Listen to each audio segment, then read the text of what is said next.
Hai guys. Halo guys. Hai. Halo guys. Perkenalkan saya Tarisa. Saya Nur Syamsi. Saya Nurul Azmi Islamiyah.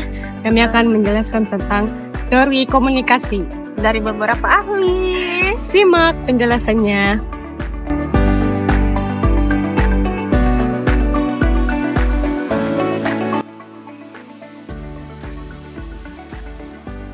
Kak, dari menurut Shannon dan Weaver apa?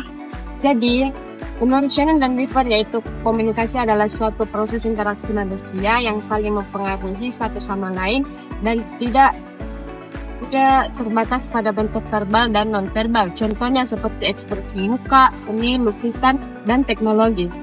Oke, terus apa kekurangan dan kelebihannya? Kelebihannya itu kerangka terstruktur, pendekatan kuantitatif, dan penekanan umpan balik. Terus kekurangannya yaitu kurangnya pertimbangan budaya dan konseptual, serta terbatasnya fokus pada aspek emosional dan psikologis. Kak, apa sih itu teori komunikasi menurut Laswell? Menurut Laswell, komunikasi akan berjalan dengan baik apabila melalui 5 tahap. Yang pertama, siapa yang menyampaikan pesan tersebut. Yang kedua, say what, pesan apa yang disampaikan. Yang ketiga, in which channel, media atau saluran apa yang digunakan untuk menyampaikan komunikasi tersebut. Yang keempat, to whom, untuk siapa komunikasi itu diperuntukkan. Yang kelima, with what effect, yaitu perubahan apa yang terjadi apabila komunikasi tersebut disampaikan. Terus apa kekurangan dan kelebihannya? Kelebihannya yaitu yang pertama, sederhana dan mudah dipahami. Yang kedua, membantu mengidentifikasi elemen kunci komunikasi. Yang ketiga, mempengaruhi penelitian komunikasi. Yang kekurangannya yaitu yang pertama, terlalu sederhana, yang kedua pasif, dan ketiga berfokus pada pesan bukan makna. Oke Kak, terima kasih. Teori komunikasi menurut Bruno Latour dan Michael Kellon. Bruno Latour dan Michael Kellon adalah dua ahli sosiologi yang terkenal dengan kontribusi mereka dalam teori aktor jaringan. Teori ini memberikan pendekatan yang unik terhadap analisis interaksi antara elemen-elemen yang terlibat dalam jaringan sosial, termasuk manusia, teknologi, institusi, dan artefak lainnya. Beberapa konsep kunci dalam teori aktor jaringan yang dapat berhubungan dengan teori komunikasi antara lain. Yang pertama, simetris. Yang kedua, networks. Yang ketiga, mediation. Yang keempat, performativitas. Dan yang kedua, teori komunikasi menurut Peter Blau. Dalam teori komunikasi, Peter Blau mungkin menyoroti beberapa konsep yang berhubungan dengan komunikasi antara individu dan masyarakat seperti A. Struktur sosial, B. Keseimbangan pertukaran, C. Interaksi sosial, dan D. Kekuasaan dan kontrol. Kak.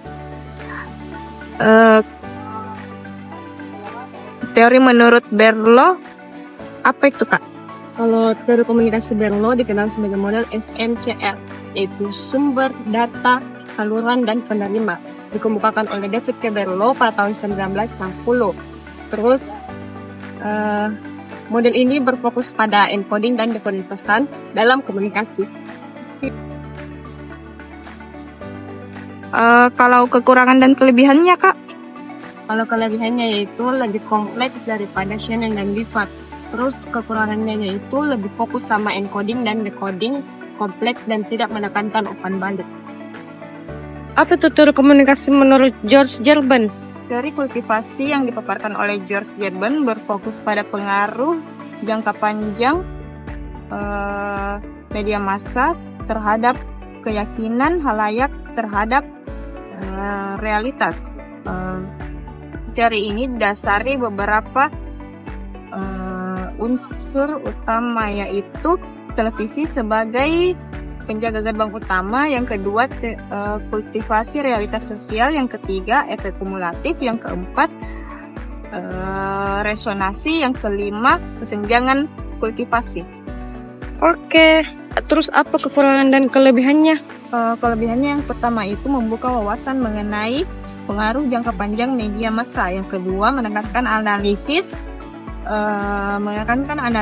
isi media dalam memahami konstruksi realitas. Kekurangannya yang pertama yaitu kesulitan dalam mengisolasi media dari faktor lain. Yang kedua anggapan bahwa halayak pasif dan kekurangan daya kritis dalam memahami dalam media. Terima kasih.